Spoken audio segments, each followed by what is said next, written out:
Welcome, curious souls, to a world where shadows dance, and whispers from the beyond find voice. In the flickering light of candlelit parlours, an enigmatic practice took root in the heart of Victorian England. Seances. These were gatherings where the living dared to breach the veil, separating our world from the realms beyond. Picture this. A room filled with hushed anticipation, where the living gathered, hearts aflutter, hoping for a glimpse into the mysteries of the afterlife. Tonight we embark on a journey through time, guided by the spectral hands of practitioners who breathed life into this otherworldly art. From the inexplicable wrappings in the Fox sisters' modest abode, to the scholarly pursuits of William Stainton Moses. Each chapter of this tale is steeped in mystery, spiced with controversy, and laced with a touch of the supernatural. Before this episode is at its end, I'll even be teaching you how to conduct your own seance if you're feeling particularly brave as the autumn nights roll in and the chill returns to the air. Just as a quick experiment before we begin, do you believe that seances actually have the power to contact the dead? Is it all a hoax? Or is something else going on? I'd love to hear your thoughts going into this episode, so leave me a comment below if you can, even if it's just a couple of words before you continue to watch. Now let's gather close and let us step into the shadows of seances, where history meets the ethereal. Before we journey deeper into the annals of seance history, let's first understand what a seance truly entails. A seance, a word derived from the French for session, is essentially a gathering where individuals attempt to communicate with the spirits of the deceased. It gained significant popularity during the 19th and early 20th centuries, marking a pivotal era in the convergence of spiritualism, religion, and the quest for the unknown. When I think of seances, it conjures up images in my mind of Victorian England. People locked away in their homes late at night, finding odd ways to entertain themselves. So let's start there, shall we? Picture the gaslit parlours of grand estates and modest drawing rooms in 19th century England. It was an era brimming with a fervent thirst for knowledge, and a fascination with the mystical and the unexplained. In this atmospheric setting, seances emerged as a captivating practice, where individuals sought to transcend the boundary between the living and the departed. At the heart of the seance phenomenon was a burgeoning spiritualist movement, which gained momentum in the mid-19th century. Spiritualists staunchly believed in the survival of the soul after death, and were in search of empirical proof of an afterlife through direct communication with spirits. Seances provided a structured means for this ethereal communion. Now let's focus on the linchpin of every seance, the medium. These were individuals, often women, who were believed to possess an exceptional sensitivity to the spirit world.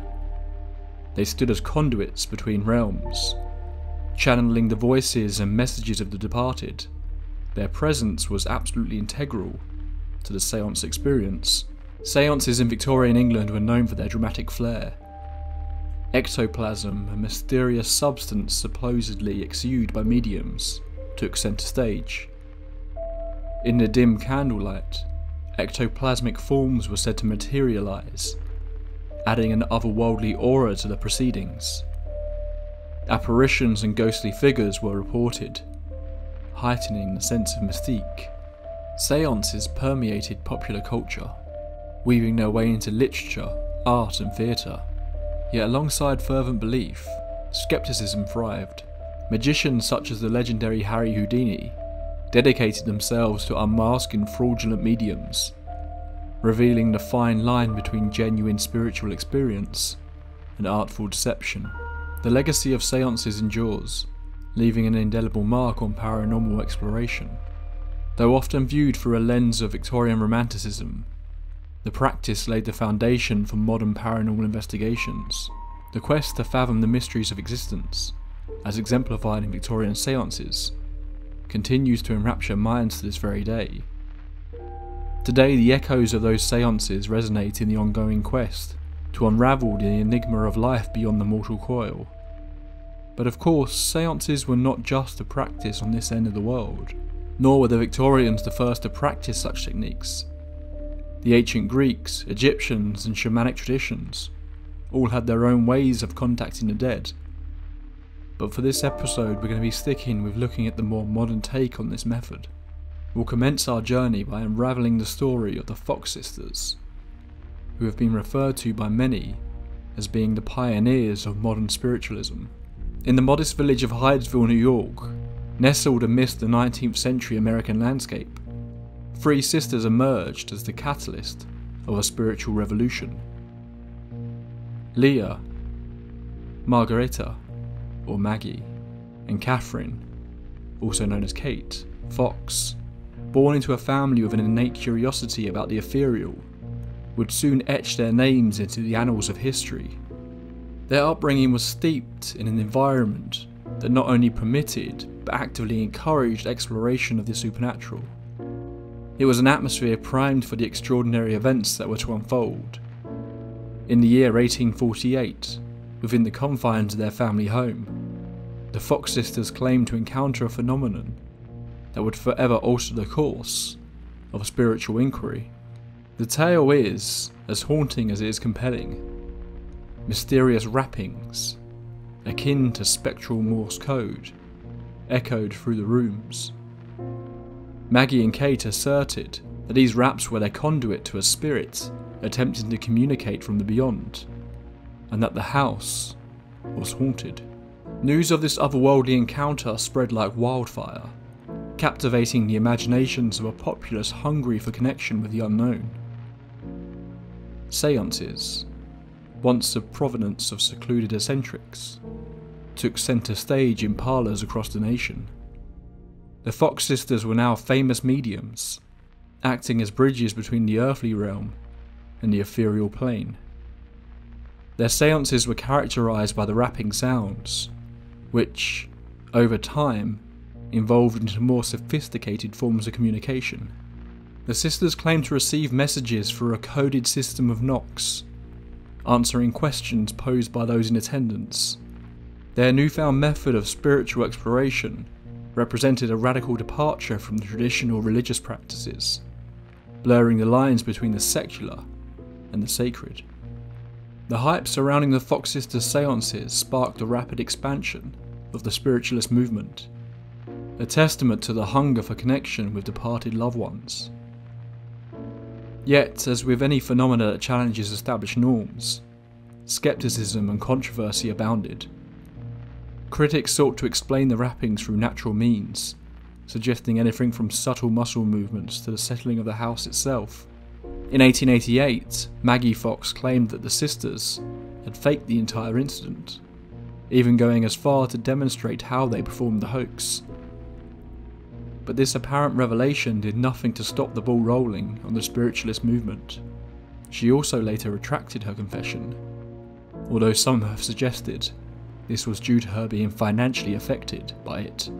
Her attempts to carry on being a practicing medium were hampered by the controversy. If her confession was genuine or not is something that is still up for debate. Madame Helena Blavatsky, a name that resonates through the corridors of esoteric history, was a figure of profound influence in the 19th century spiritual landscape. Born in 1831, Blavatsky's early life was marked by a relentless search for esoteric knowledge. Her travels took her to the far reaches of the globe, where she claimed to have encountered mystics, sages, and adepts from various traditions. It was during her journey that Blavatsky began to formulate the foundations of theosophy, a spiritual philosophy that posited the existence of an ancient universal wisdom accessible to humanity through direct spiritual experience. Central to theosophical thought was the idea that individuals could attain a deep, personal communion with spiritual beings and higher planes of existence. This concept resonated strongly with the burgeoning interest in seances, and spiritual communication that was sweeping the Western world. Blavatsky, however, approached seances with a discerning eye. She acknowledged the potential for genuine spiritual insight, but was equally aware of the pitfalls of deception and self-delusion. In her work The Secret Doctrine, Blavatsky expounded on the intricacies of the spiritual realm, presenting a tapestry of cosmological thought that drew from ancient wisdom traditions. She contended that seances, when conducted with sincerity and proper discernment, could serve as a means of accessing profound spiritual truths. Blavatsky's influence on the practice of seances was profound.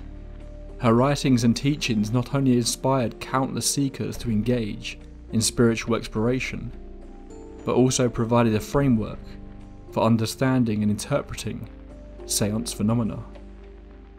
Now let's dive into the intriguing world of Allan Kardec. Picture yourself in the early 19th century, in the heart of France. Allan Kardec, a man with a penchant for exploration, wasn't satisfied with the ordinary. He had a curious mind and an insatiable appetite for understanding the mysteries of life and death. In his early years, Kardec might have seemed like any other scholar, exploring various fields of knowledge. But it was a chance encounter with seances that truly set his journey on a remarkable course. These seances, these gatherings to communicate with the spirits, left a mark on him. Kardec wasn't content with mere experiences. No. He sought to unravel the very fabric of these encounters. In 1857 he unveiled his magnum opus, The Spirits Book, under the pseudonym of Allan Kardec. His birth name was much more French, and I won't embarrass myself trying to pronounce it here. It was a game changer, a guidebook to understanding the teachings communicated through seances. Kardec had a radical idea: reincarnation. He believed it was a fundamental part of our spiritual journey, intertwined with seance practices.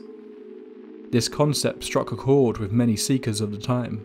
What set Kardec apart was his methodical approach. He insisted on systematic observations and verification, aiming for a scientific basis in understanding spiritual phenomenon. This wasn't just about believing, it was rigorously exploring the boundaries of the spirit world. Kardec's work sparked a global movement. His writings and teachings continue to inspire seekers, guiding them in their quest for spiritual truth. Now let's shift our focus to Italy, where an enigmatic figure named Eusapia Palladino took the seance scene by storm. It was the year 1854 in a small southern Italian town. Eusapia's early life was already marked by peculiar experiences, hints of the extraordinary path she would eventually embark upon. As she grew older, these encounters with the supernatural became more pronounced. By the late 19th and early 20th century, Eusapia had emerged as one of the most intriguing mediums of her time. Her seances were unlike any other. They were filled with astounding physical phenomena, like objects moving without any apparent cause, or Eusapia herself levitating. Can you imagine the astonishment and wonder on the faces of those who witnessed these events? Scientists, scholars, and skeptics alike were drawn to her seances. They sought to understand the forces at play, to uncover the secrets behind these inexplicable occurrences. Among them were luminaries like Sir Oliver Lodge and Charles Richet, who approached the phenomenon with a healthy dose of skepticism, but were left scratching their heads in amazement. However, Eusapia's abilities weren't without their controversies. Accusations of fraud and deceit followed her throughout her career. This of course cast a shadow over her legacy. The line between genuine mediumship and potential trickery blurred, leaving many puzzled. Regardless of the debates and disputes surrounding Eusapia, her impact on the study of seances and mediumship was undeniable. Her seances ignited intense scientific inquiry, contributing to the growing body of research on paranormal phenomena. Now let's shift our gaze back to England, where William Stainton Moses enters the seance scene with a scholar's rigour and a clergyman's dedication. It was once again the mid-19th century, a time of immense scientific progress, and at the same time, spiritual exploration. Born in 1839, Moses was no stranger to academic pursuits. He had held a deep reverence for rationalism and scientific principles, even becoming an ordained clergyman of the Church of England. It wasn't until his mid-30s that his perspective underwent a profound transformation. He was a man of the cloth, known for his commitment to empirical reasoning, but was suddenly finding himself drawn to seance phenomena. Moses' seances were marked by methodical precision. He employed techniques like automatic writing, claiming to receive messages from spiritual entities. These communications formed the bedrock of his teachings and writings. One of Moses' significant contributions was his insistence on the importance of discernment and critical thinking in spiritual matters. He advocated for a balanced approach, one that combined spiritual insight with intellectual rigour. This wasn't about blind faith, it was a thoughtful exploration of the boundaries of human understanding. Through his extensive writings, Moses sought to bridge the gap between the empirical and the metaphysical. His works, including Spirit Teachings, offered a systematic exploration of spiritual principles communicated through seances. The early 20th century was an era teeming with seances and an emerging world of dedicated paranormal investigators. These were individuals who were unafraid to venture into the realm of the unexplained, seeking to unravel the mysteries surrounding seances and the claimed communication with the spirit world. One luminary in this field was none other than Harry Price, a British psychical researcher known for his scientific approach to paranormal phenomena. He would meticulously conduct seances as part of his investigations. Rooms dimly lit, a select group of individuals, known for their sensitivity to spiritual energies, gathered around a table. Mediums invited to serve as conduits. It was an atmosphere charged with anticipation and curiosity. His work with seances at the Borley Rectory has gone down in history. We've already covered Borley in our episode on the true story of the nun, but hopefully we'll be delving more into the work of Harry Price in the future. The Society for Psychical Research, the SPR, took centre stage during this time. Founded in 1882, it became a cornerstone in the scientific study of the paranormal. Seances were a subject of intense scrutiny for the SPR. Imagine controlled experiments where various techniques were employed: automatic writing, table tipping, direct voice phenomena, all conducted in carefully monitored environments to eliminate any possibility of deception. Now let's delve into some famous seance cases. Some of these we have already covered in detail on the tape library, but others I hope we'll get to in the near future. The Enfield Poltergeist Case, 1977 to 1979. Investigated by Maurice Grosse and Guy Playfair, this haunting involved a series of poltergeist phenomena in a North London home. Seances were part of their attempt to communicate with the apparent spirit entity.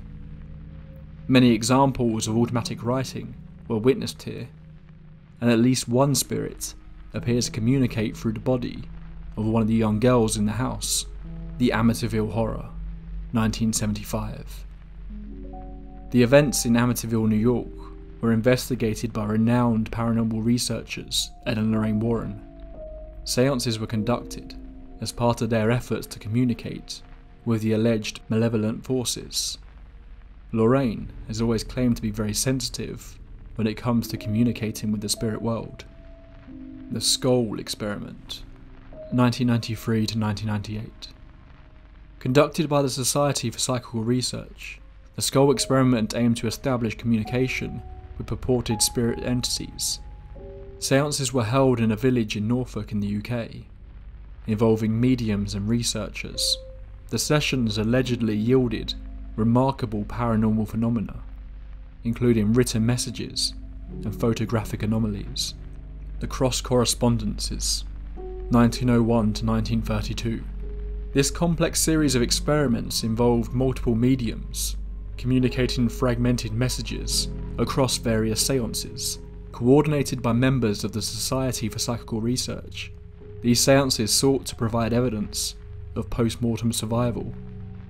The case remains a subject of fascination and debate among scholars.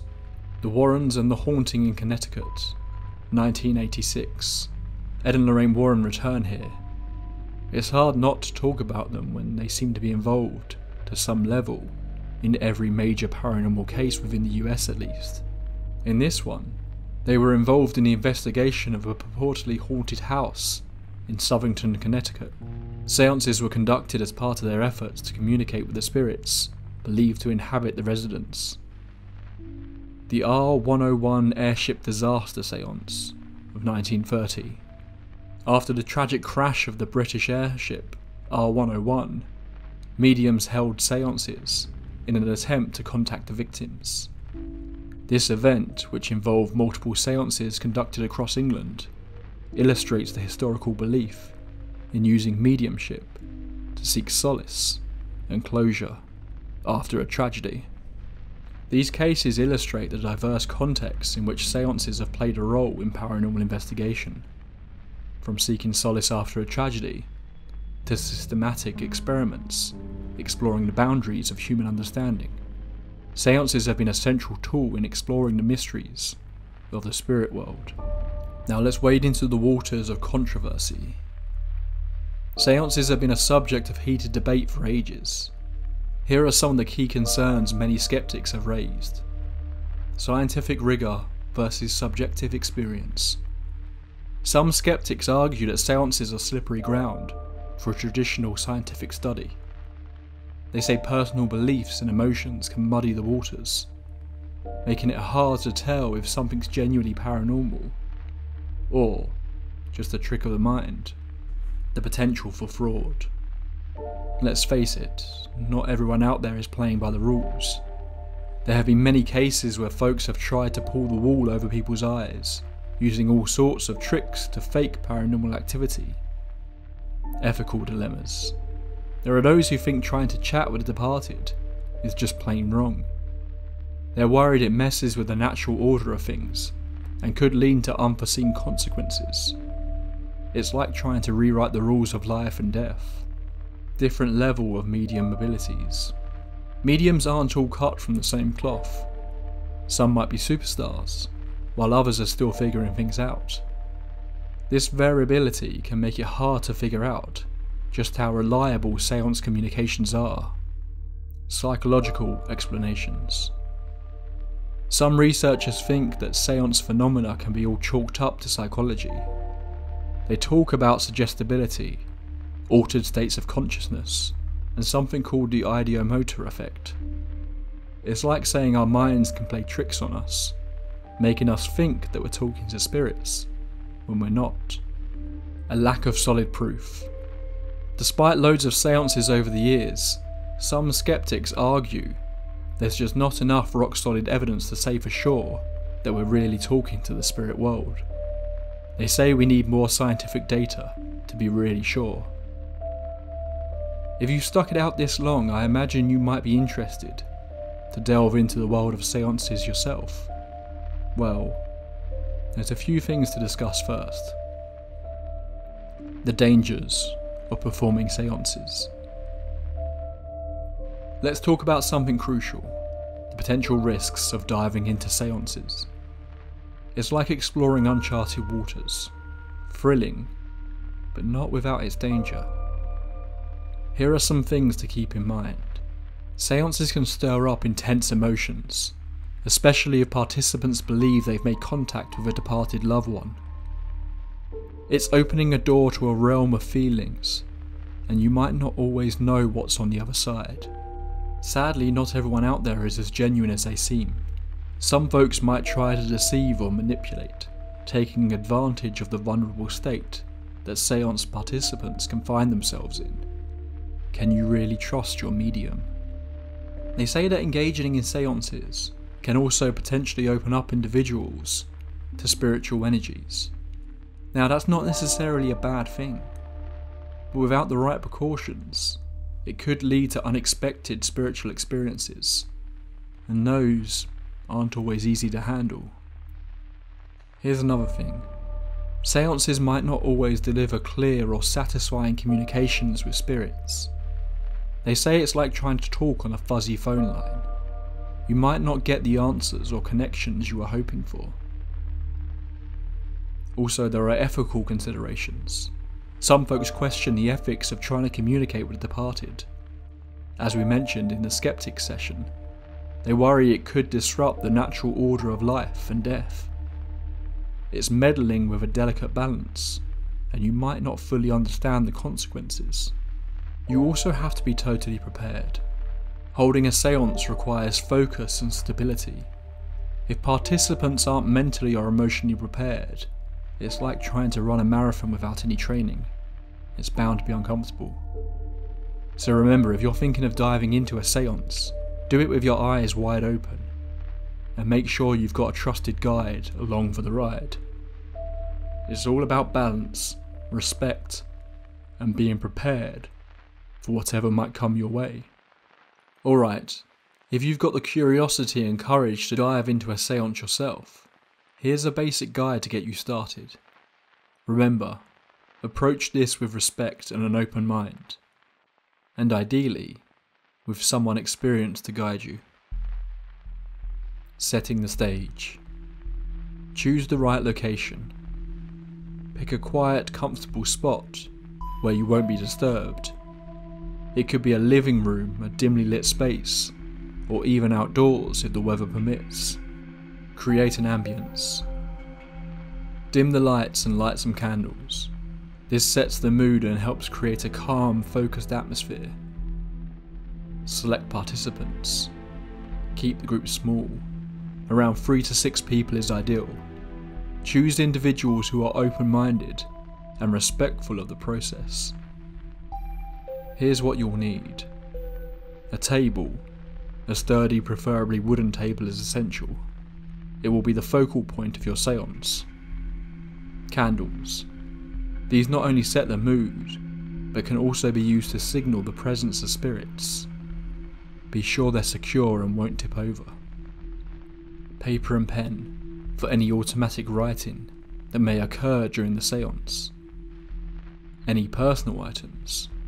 If you're trying to connect with a specific spirit, have some of their personal belongings nearby. Okay, let's get started. Opening and grounding. Begin with a moment of silence. This is to focus everyone's energy and clear any distractions. Have everyone close their eyes and take a few deep breaths. Imagine roots growing from your feet into the earth, grounding you and connecting you to the energy of the earth.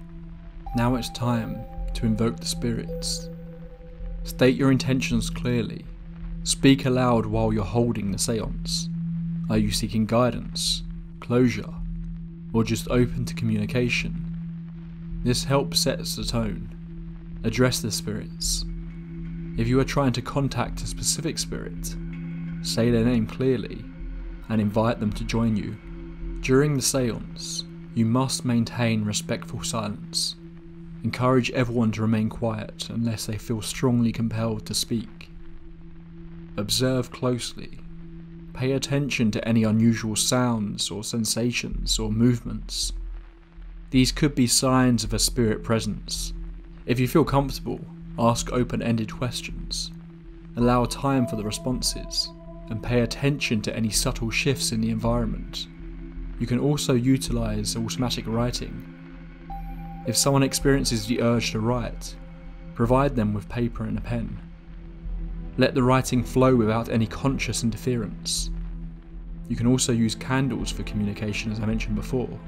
Ask the spirits to signal their presence by flickering the candles. You can set up a code like 1 flicker for yes, 2 for no, for example. Now to close the seance. This is very important to do. Thank the spirits. If you feel you've made a connection, express gratitude for their presence. The grounding exercise again. Reconnect with the Earth's energies to help everyone return to their normal state of consciousness. Extinguish the candles. Do this one by one. consciously thanking each one as you do. Then reflect and discuss. Take some time to share your experiences and feelings. This can help process the seance. Remember, a seance is a powerful and potentially profound experience. Approach it with care, and always prioritise safety and respect for all involved, both in this world and whatever may lie beyond. Now, if you're ready, go forth and explore the mysteries that await. Our journey through the fascinating world of seances comes to a close. We ventured through dimly lit parlours, witnessed rappings that echoed through time, and explored the minds of those who sought to bridge the gap between the living and departed. As we reflect on this journey, it's essential to approach seances with respect, discernment, and an open heart. Whether viewed through a lens of scientific inquiry, or as a deeply personal spiritual endeavour, seances continue to be a compelling avenue for exploring the enigma of life, death, and the beyond. So whether you find yourself drawn to the flickering candlelight, or prefer to navigate the mysteries of existence through a different lens, remember this: the quest for understanding, the hunger for connection, and the yearning for transcendence are the threads that bind us all. Thank you for joining me on this exploration through the world of the seance. This has been a bit of a different episode, but I hope you've enjoyed it nonetheless. As we're now in October and the spooky season is well upon us, I'm planning to try and get a few more bonuses out over the next few weeks. So make sure you check out our YouTube channel if you're a podcast listener, and vice versa if you prefer the video versions of the tape library. As always, if you've enjoyed this episode, then please do subscribe to the tape library. Also, don't forget to let me know any thoughts you might have below. Until next time, pleasant dreams.